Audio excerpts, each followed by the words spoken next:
എല്ലാവർക്കും സലു കിച്ചനിലേക്ക് സ്വാഗതം. ഞാൻ സമീറ. പലരും എൻ്റെ അടുത്ത് ചോദിക്കുന്നുണ്ട് എൻ്റെ വ്ളോഗ് ഇടാത്തതെന്ന്. കുറച്ച് തിരക്കായതുകൊണ്ടാണ് വ്ളോഗ് ഇടാൻ സാധിക്കാത്തത്. എങ്കിലും ഞാൻ എല്ലാ ദിവസവും റെസിപ്പി പോസ്റ്റ് ചെയ്യുന്നുണ്ടായിരുന്നു. അപ്പോൾ നിങ്ങളിൽ പലരും അത് കണ്ടിട്ടില്ല എന്ന് തോന്നുന്നു. അപ്പോൾ കണ്ടിട്ടില്ലാത്തവർ ആ റെസിപ്പിയൊക്കെ ഒന്ന് നോക്കിയിട്ട് ഉണ്ടാക്കി നോക്കിയിട്ട് എനിക്ക് ഫീഡ്ബാക്ക് തരണം കേട്ടോ. അതുപോലെ തന്നെ നമ്മളുടെ സലു കിച്ചൻ ഇനിയും സബ്സ്ക്രൈബ് ചെയ്യാത്തവരുണ്ടെങ്കിൽ ഈസി റെസിപ്പികൾക്കായി സലു കിച്ചൻ സബ്സ്ക്രൈബ് ചെയ്യാൻ വേണേ. അപ്പോൾ നമുക്ക് നമ്മുടെ എപ്പിസോഡിലേക്ക് പോയാലോ. നമ്മുടെ ഇന്നത്തെ 6 മണിക്കുള്ള പ്രഭാതമാണിത്.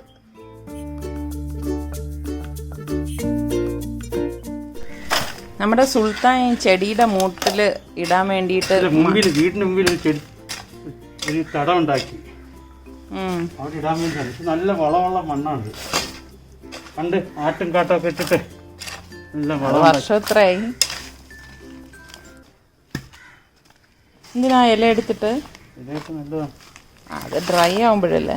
കുറച്ച് ദിവസം കൊണ്ട് ചെടിച്ചട്ടിയിലെ ചെടികളൊക്കെ ഒന്ന് മാറ്റി നടണമെന്ന് സുൽത്താൻ ഇവിടെ പറയുമായിരുന്നു. അപ്പോൾ സുൽത്താന് സമയം കിട്ടാത്തത് കൊണ്ട് അതൊന്നും ചെയ്തില്ല. ഇതിൻ്റെ സ്ഥലവും കണ്ടെത്തണമായിരുന്നു. ഇപ്പോൾ അവ ആ സ്ഥലമൊക്കെ കണ്ടെത്തിയിട്ട് ഇവിടെ നിന്ന് കുറച്ച് മണ്ണ് ദേ ഇതുപോലെ എടുത്തുകൊണ്ട് പോയിട്ട് അവിടെ നിറയ്ക്കുകയാണ്. അപ്പം ഞാൻ ദേ ഇവിടെ നിന്ന് കുറച്ച് കറിവേപ്പില എടുത്ത് ദേ കണ്ട സാറൊക്കെയാണ് നമ്മൾ ഹെൽപ്പ് ചെയ്ത് കൊടുക്കുന്നത്. മതിയെന്ന് തോന്നുന്നു, അതല്ലേ അവൻ നിർത്തിയത്. മതിയായിരിക്കും.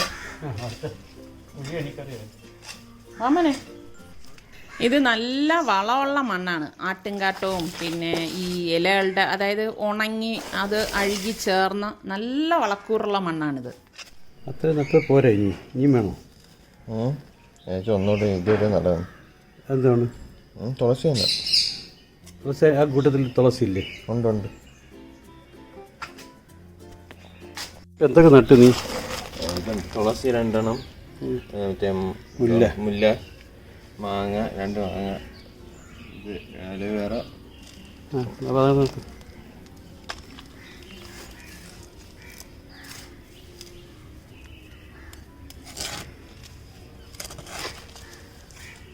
നല്ല മണ്ണല്ലേ നമ്മൾ പുറത്ത് പറയുന്ന എടുത്തതുകൊണ്ട്.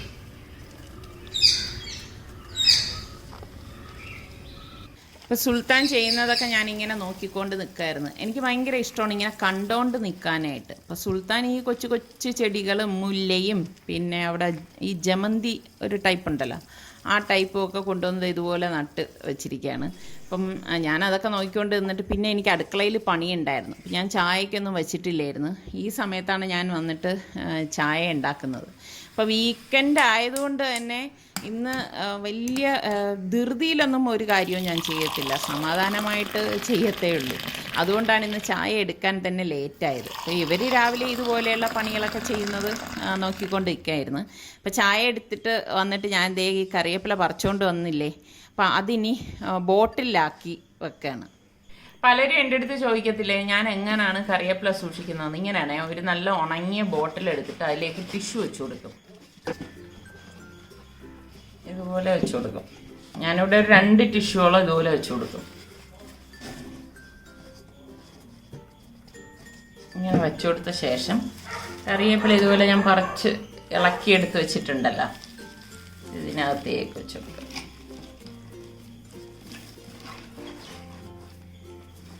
കുറേ ദിവസം കേടാണ്ടിരിക്കും കേട്ടോ. കഴുകത്തൊന്നുമില്ല, നമ്മൾ വീട്ടിൽ നിന്ന് പറിച്ചെടുക്കുന്നതുകൊണ്ട് കഴുകേണ്ട ആവശ്യമൊന്നുമില്ല. ഇത് പിന്നീട് ഉപയോഗിക്കുന്ന സമയത്തേ ഞാൻ കഴുകത്തുള്ളൂ. കണ്ടോ, നല്ല ഫ്രഷ് ആയിട്ടുള്ള കരിവേപ്പിലയാണ്. ഒരുപാട് വലിയ ഇല ആയാലും കരിവേപ്പില അത് അത്ര ഒരു സുഖമില്ല കേട്ടോ. റിസ്വാനാണ് ഇന്നിപ്പോൾ എന്നെ തുണി വിരിക്കാനായിട്ട് ഹെൽപ്പ് ചെയ്ത് തരണത്. അപ്പം നിസാറിക്കയുടെ കുറേ ഷർട്ട് കഴുകി വെച്ചിട്ടുണ്ടായിരുന്നു. അപ്പോൾ റിസ്വാൻ്റെ അടുത്ത് പറഞ്ഞു ഒന്ന് കൊണ്ടുപോയി വിരിക്കാനായിട്ട്. കാരണം എനിക്ക് അടുക്കളയിൽ പണിയുള്ളത് കൊണ്ട് റിസ്വാൻ ചെയ്തു തരാമെന്ന് പറഞ്ഞു. അങ്ങനെ ഇപ്പം റിസ്വാൻ ദേ തുണിയൊക്കെ വിരിച്ചിടുകയാണ്. അപ്പം എല്ലാവരും കൂടി ഇതുപോലെയൊക്കെ ചെയ്യുമ്പോഴേക്ക് നമുക്കും ജോലി എളുപ്പമാവും.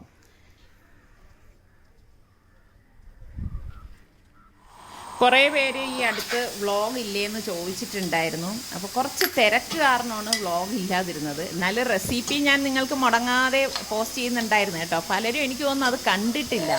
അപ്പോൾ കാണാത്തവരുണ്ടെങ്കിൽ ഒന്ന് കണ്ടു നോക്കണേ. എൻ്റെ പുട്ടുകുറ്റിയിൽ പുട്ട് നീക്കുന്നത് ഈ ഒരു ടൂൾസ് കൊണ്ടാണ്.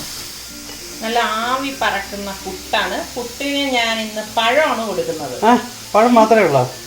ഓംപ്ലേറ്റ് ഇനി ഓംപ്ലേറ്റ് ഉണ്ടാകണോ? നല്ലൊരു ടേസ്റ്റ് ഉണ്ട്. പിന്നെ ഇതങ്ങോട്ടുണ്ട് വെച്ചേക്ക്. ഇതിനിടയിൽ ഇവരെന്താണ് ചെയ്യുന്നതെന്ന് നോക്കട്ടെ. ഇത് സുൽത്താൻ എന്താണ് പുതിയ പിന്നെയും എല്ലാം പറിച്ച് എല്ലാം അഴിച്ചൊക്കെ ഇട്ടിരിക്കുന്നത് എന്താണ്? ഇതെനിക്ക് എന്താ പറയാ നമ്മുടെ ക്യാമറയും വോയിസും റെക്കോർഡ് ചെയ്യാൻ വേണ്ടിയിട്ടുള്ള ആക്കി വെച്ചിരിക്കുക. പുതിയ പ്രോജക്റ്റാ? ഓ, അപ്പം അതവിടെ ഉണ്ട്. പിന്നെ ഇപ്പം ഞാൻ കോളേജിൻ്റെ ചെയ്യുക. എന്താണ് കോളേജ് വെച്ചാൽ ഇതിൻ്റെ അകത്ത് നമുക്കൊരു വെബ്സൈറ്റ് റൺ ചെയ്യാൻ പറ്റും. അതുകൊണ്ട് കണക്ട് ചെയ്തിട്ട് ലോഗിൻ ചെയ്യുമ്പോൾ നമ്മൾ ഇതിലോട്ടേക്ക് കണക്ട് ചെയ്യണം. അതനുസരിച്ച് നമുക്ക് LED ഒക്കെ ഓണും ഓഫൊക്കെ ചെയ്യാൻ പറ്റും. ചെയ്തുകൊണ്ടിരിക്കണേ ഉള്ളൂ. കോഡിംഗ് ഒക്കെ ചെയ്യണോ അതിന്? അത് കോഡ് ചെയ്തിട്ട് ഇതിലോട്ട് ഇടും. ഏതിൽ? ഈ ബോർഡിൻ്റെ അകത്തോട്ട്. എന്നാൽ ആ കോഡ് റൺ ചെയ്യിപ്പിക്കും. ഇവിടെ റിച്ചു എന്താണെന്ന് നോക്കട്ടെ. നീ എന്താ ഇവിടെ ചെയ്യുന്നത്? ഞാൻ എൻ്റെ യൂട്യൂബ് ചാനലിന് വേണ്ടി വീഡിയോ എടുക്കാൻ വേണ്ടിയുള്ള ഇതിലായിരുന്നു. നീ ഇപ്പോൾ ഈ അടുത്ത കാലത്ത് പോസ്റ്റ് ചെയ്തില്ലല്ലോ? ഇല്ല ഇനി ഫ്രീക്വൻ്റ് ആവണം. അപ്പം അങ്ങനെ ചെയ്തുകൊണ്ടിരിക്കുകയായിരുന്നു. എന്താണ് പുതിയത് എന്ന് വെച്ചാൽ ഇപ്പം ഗെയിമിങ്.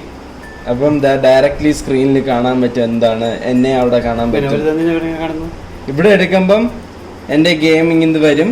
മാത്രമല്ല ഇതാ ഇങ്ങനെ ഇരിക്കും. അപ്പോൾ എൻ സ്ക്രീൻ വരുമ്പോൾ ഇങ്ങനെ വരും. അങ്ങനെ പഠിക്കാനൊന്നുമില്ല എനിക്ക്? പഠിക്കണമെന്നില്ല. പിന്നെ പഠിക്കണം. എപ്പോഴും അതിൽ കമ്പ്യൂട്ടറിൽ കയറി ഇരിക്കുമല്ലോ. അപ്പോൾ നിസാറിക്കാക്ക് മുട്ട വേണമെന്ന് പറഞ്ഞതുകൊണ്ട് ഞാനിപ്പം ഞങ്ങൾക്ക് എല്ലാവർക്കും മുട്ട റെഡിയാക്കുകയാണ്. പുട്ടും മുട്ടയും നല്ലൊരു കോമ്പിനേഷനാണ് അല്ലേ? പുട്ടും മുട്ട പൊരിച്ചത് എനിക്കും ഇഷ്ടമാണ് കേട്ടോ ഈ ഒരു കോമ്പിനേഷൻ. ഇപ്പം നിങ്ങൾക്ക് പുട്ടിൻ്റെ കൂടെ എന്തൊക്കെയാണ് ഇഷ്ടം? കറി കൂട്ടി കഴിക്കുന്നതാണോ അതോ ഇതുപോലെ മുട്ട പൊരിച്ചതാണോ? പിന്നെ കടലക്കറി ഇഷ്ടമുള്ളവരുണ്ടാവും. ഇങ്ങനെ ഓരോരുത്തർക്കും ഓരോരോ ഇഷ്ടങ്ങളായിരിക്കും. ചിലർക്ക് പഴം മാത്രം പുട്ടിൻ്റെ കൂടെ കഴിക്കുന്നതായിരിക്കും ഇഷ്ടം. ചിലർ പാലൊഴിച്ച് കഴിക്കും. ചിലർ ഇതൊന്നും അല്ലാതെ തേയില വെള്ളം, കട്ടൻ ചായയല്ലേ, അതൊഴിച്ചിട്ട് കഴിക്കുന്നത് കാണാം. അപ്പം നിങ്ങൾക്കിതിൽ ഈ പുട്ടിൻ്റെ കൂടെയുള്ള കോമ്പിനേഷൻ ഏതാണ് ഇഷ്ടമെന്നൊന്ന് കമൻറ്റ് ചെയ്യണേ. നല്ല വെളിച്ചെണ്ണയിൽ പൊരിച്ചെടുത്ത മുട്ട കഴിക്കാൻ അടിപൊളി ടേസ്റ്റാണ് കേട്ടോ. അപ്പോൾ ഞാൻ ഇവർക്കെല്ലാം കഴിക്കാനായിട്ട് ദേ കൊടുത്തിരിക്കുകയാണ്. ഇവർക്കിത് കഴിച്ചിട്ട് സുൽത്താനും റിസ്വാനും ഒക്കെ എന്തൊക്കെയോ കുറച്ച് ഇതുപോലെയൊക്കെയുള്ള പണികളുണ്ടെന്ന് പറഞ്ഞു. എന്ത് സുൽത്താൻ ആരാണ്? ഇതുപോലെ ഇങ്ങനെയാണ് ആമസോണിന്റെ. ഇതിപ്പം കീബോർഡിന്റെ തന്നെ പാക്കിങ്. പക്ഷെ ആമസോൺകാരും ഇതേപോലെ അവരുടെ പാക്കിംഗ് ഒക്കെ നിർത്തി. പ്ലാസ്റ്റിക് കൂടുന്നതൊക്കെ പറഞ്ഞിട്ട്. ഇത് ഇവരുടെ കീബോർഡ് പാക്ക് ചെയ്തേ. ആമസോണിന്റെ പാക്കിംഗ് ഇല്ല ഇതിന്റെ അകത്ത്. കീബോർഡ് ആകെ സ്റ്റിക്കർ മാത്രമേ ഉള്ളൂ ആമസോണിന്റെ. നമ്മൾ ഓർഡർ ചെയ്ത കീബോർഡാണ്. ഇതാണ് കീബോർഡ്. ഇതിന് 500 രൂപ എന്നൊക്കെ പറയണം. 500 രൂപ? 275 രൂപയേ ഉള്ളൂ. ഇത് തുറക്കുന്നില്ല. എനിക്ക് 275. ഇതെന്താ 500 എഴുതിയേക്കുന്നത്? അത് അവരുടെ MRP. ഓ അങ്ങനെ. അപ്പോൾ ഈ ചിലവരൊക്കെ MRP നോക്കി വിൽക്കത്തില്ലേ അങ്ങനെ? ഇതിപ്പോ എനിക്ക് മറ്റേ പ്രോഗ്രാം ചെയ്യാൻ വേണ്ടിയിട്ട് എക്സ്റ്റേണൽ കീബോർഡ് വേണം. ഇതിന് മുൻപ് ഒരു കീബോർഡ് വേണമെന്ന് പറഞ്ഞ് വാങ്ങിച്ചു കൊടുത്തു. അല്ല അത് വേറെ. ഇതിപ്പോൾ അവൻ ചെറിയൊരു പ്രോജക്റ്റ് ചെയ്തിരുന്നില്ലേ, അതിൻ്റെ കീബോർഡാണ്. ആ പ്രോജക്റ്റ് എല്ലാവരുടെ ചെറുതാണ്. ഇത് ആ കീബോർഡായിരിക്കും വലുത്. ഇപ്പം ഒരു ഞായറാഴ്ചയും ഡെലിവറി ഉണ്ട് സുൽത്താനെ? നല്ല മണമല്ലേ അത് തുറന്നപ്പോൾ? സാനിറ്റൈസ് ചെയ്തായിരിക്കും. 275 ലാഭമല്ലേ അപ്പം? അപ്പോൾ നിങ്ങൾക്ക് ഇങ്ങനെ ഒരേ സാധനങ്ങൾ വാങ്ങിച്ച് അസംബിൾ ചെയ്താൽ മതിയല്ലോ കമ്പ്യൂട്ടർ. നമ്മുടെ മുൻപത്തെ വ്ളോഗിൽ ഞാൻ കാണിച്ചിട്ടുണ്ട്. മുരുകൻ തെങ്കാശി അല്ലല്ലോ, എവിടെ മുരുക വീട്? പുളിയമുടി. അവിടെ നിന്ന് വരുന്നതാണ് അയൺ ചെയ്യാൻ വേണ്ടിയിട്ട്. ഇപ്പം മുരുകൻ പോയ ശേഷം സാറിന് ഭയങ്കര വിഷമമായിരുന്നു. കാരണം തേച്ചിട്ടേ ഇല്ല. പിന്നെ എന്റെ ഡ്യൂട്ടിയാണ് തേച്ചു കൊടുക്കല്. അപ്പോൾ ഓരോ പ്രാവശ്യം സാർ രാവിലെ എഴുന്നിട്ട് പറയും മുരുക.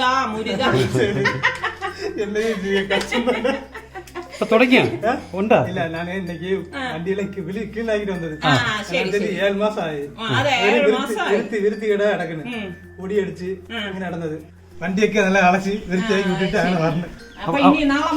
നാളെ മറ്റന്നാളെ തുടങ്ങാം.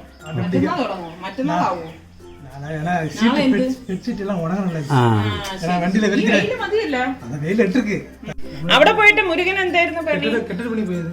തേപ്പ് മുരുകൻ കെട്ടിടപ്പണിക്കായി. ചേച്ചി മക്കളൊക്കെ ജീവിക്കാൻ, മക്കളോട് നമ്മൾ ജീവിക്കാൻ ചെയ്യാം. அதனாலதான் போயது. അപ്പൊ ഇനി അടുത്ത ആഴ്ച മുതൽ തിങ്കളാഴ്ച മുതൽ തുടങ്ങുമോ? ഇനി വന്ന് ചാച്ചി ഉങ്ങളെ കാണിക്കാതാ വന്നത്. ഓക്കെ. ഒരുപാട് വർഷങ്ങളായിട്ട് നമ്മുടെ ഡ്രസ്സൊക്കെ തേക്കണത് മുരുകനാണ് കേട്ടോ. അപ്പൊ മുരുകൻ ഞാൻ ഇടയ്ക്ക് വിളിച്ച് വിശേഷമൊക്കെ അന്വേഷിക്കുമായിരുന്നു. ഇപ്പൊ മുരുകൻ വന്നുടൻ തന്നെ നമ്മുടെ കാണാൻ വന്നിരിക്കുകയാണ്. അപ്പൊ നാളെ മറ്റന്നാ മുതൽ അടുത്ത ആഴ്ച മുതൽ തുടങ്ങും. വരുമ്പോ വരണം. ഇന്ന് ഞായറ് അതാണ് കാര്യം. കുളത്തേക്ക് സുഖമായിട്ടിരിക്കുക. വൈഫൊക്കെ എങ്ങനെ ഇരിക്കും? ഓക്കെ. അപ്പോഴേ കണ്ടിട്ട് പോകാം. അപ്പൊ മുരുക ക്വാറന്റൈൻ ഒക്കെ ഇരിക്കണ്ടായിരുന്ന അവിടെ ഒരാഴ്ച നമ്മ താമസിക്കുക അവിടെ റൂമില് ഇരുന്നിട്ട് ഇനി അത് ശരി. അപ്പൊ ഒരാഴ്ച അവിടെ ഇരിക്കായിരുന്നു. ശരി ശരി ശരി. അടുത്ത ആഴ്ച പോലെ തുടങ്ങാം അല്ലേ? ചോറിന് ഞാൻ അടുപ്പത്തേക്ക് വെച്ചിട്ടുണ്ട്. ഇപ്പൊ വെന്തിട്ടുണ്ടാവും. ഗ്യാസ് ഓഫ് ചെയ്ത് കൊടുക്കാണ്. അപ്പൊ ഇത് നല്ല പെടക്കണം, നല്ല പച്ച നെയ്മീൻ കിട്ടിയിരിക്കുകയാണ്. അപ്പൊ ശരിക്കും പറഞ്ഞാൽ ഞാൻ കഷ്ണം ഇതൊരു 2 പീസേ എടുത്തിട്ടുള്ളൂ. തലയിട്ടാണ് തലയാണ് മെയിൻ എടുത്തിരിക്കുന്നത്. കാരണം എവരൊന്നും കഷ്ണം അധികമൊന്നും കഴിക്കത്തില്ല. ഫ്രൈ ചെയ്ത് കൊടുത്താൽ കഴിക്കും. പക്ഷേ ഇന്നിപ്പോൾ ഞാൻ ഫ്രൈ ചെയ്യുന്നില്ല. ഞാനിപ്പോൾ ചട്ടി ചൂടാക്കാൻ വെച്ചിരിക്കുകയാണ്. ഇനിയാണ് ഞാൻ അരച്ചെടുക്കുന്നത്. ഞാൻ ഇങ്ങനെയൊക്കെയാണ് ചെയ്യുന്നത് കേട്ടോ. തേങ്ങ ഒരുപാടൊന്നും ഞാൻ ഇടത്തില്ല, കുറച്ച് തേങ്ങ എടുക്കത്തുള്ളൂ. മുളക് പൊടി ഞാനിവിടെ കാശ്മീരി ചില്ലി പൗഡറാണ് എടുക്കുന്നത്. കുറച്ച് മഞ്ഞൾപ്പൊടി, പാകത്തിനുള്ള ഉപ്പ്. ഞാൻ പുളിവെള്ളം ഒഴിച്ചിട്ടാണിത് അരച്ചെടുക്കുന്നത്.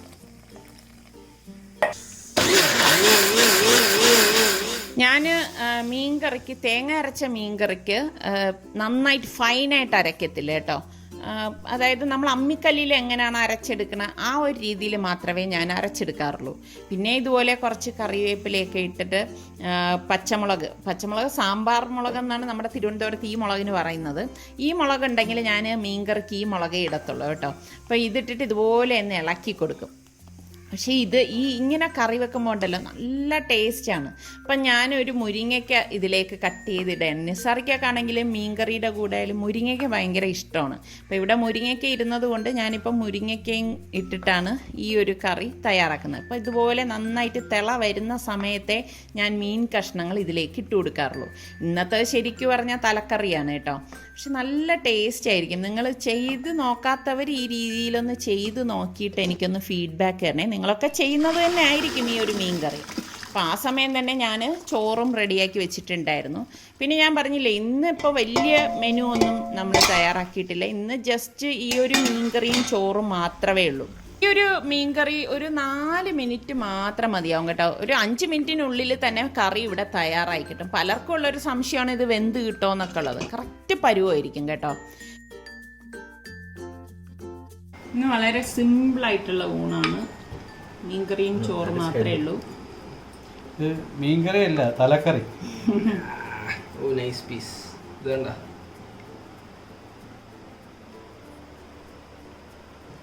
അപ്പോൾ ഇന്നത്തെ ഈ വ്ളോഗ് നമ്മൾ ഇവിടെ വെച്ച് വൈൻഡപ്പ് ചെയ്യാണ്. കാരണം ഇത് കഴിഞ്ഞ് കഴിഞ്ഞാൽ ഞാനും സൽമാനും സർക്കയും കൂടെ പുറത്തേക്ക് പോകണ്ടേ. ഇവർക്ക് വരാൻ പറ്റത്തില്ല, ഇവർക്ക് പ്രൊജക്റ്റ് ചെയ്യാനുണ്ടെന്ന് പറഞ്ഞിരിക്കുകയാണ്. പെൻഡിങ് എങ്ങാണ്ടുണ്ട് സുൽത്താന്.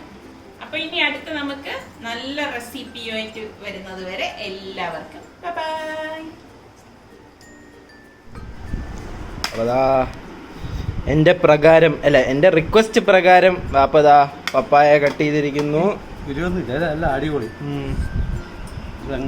ഈ കുരു ഉള്ളത് നല്ല ഇല്ലാതിരിക്കുന്നത് നല്ലതാണ്. എന്നുവെച്ചാൽ ഇത് എളുപ്പമാണ് കഴിക്കാൻ. മറ്റേതാണെങ്കിൽ കുരുവൊക്കെ മാറ്റി. ഇത്രയും വലിയ പപ്പായയിൽ ഈ 7-8 കുരു മാത്രമേ ഉള്ളൂ. നല്ല കളർ. ടേസ്റ്റ് ചെയ്ത് ഞാൻ പറയാം. കുരു കളഞ്ഞിട്ട് വെച്ചു. ഉമ്മ ഉണ്ടാക്കിയാണ്, ടേസ്റ്റ് നോക്കിയിട്ട് പറയാം. അത് തന്നെ കൊള്ളാം. അടിപൊളി. നല്ല കളർ കേട്ടോ. പറയാം. ജ്യൂസി ആണ് മെയിൻ. ജ്യൂസി ഉമ്മ ഉണ്ടാക്കി കൊള്ളാം. നല്ല ടേസ്റ്റ് ഉണ്ട്. അമ്മ ഇത്തിരിയും കൂടി ഉപ്പിട്ടെങ്കിൽ കുറച്ച് ടേസ്റ്റ് ഉണ്ടായിരുന്നു.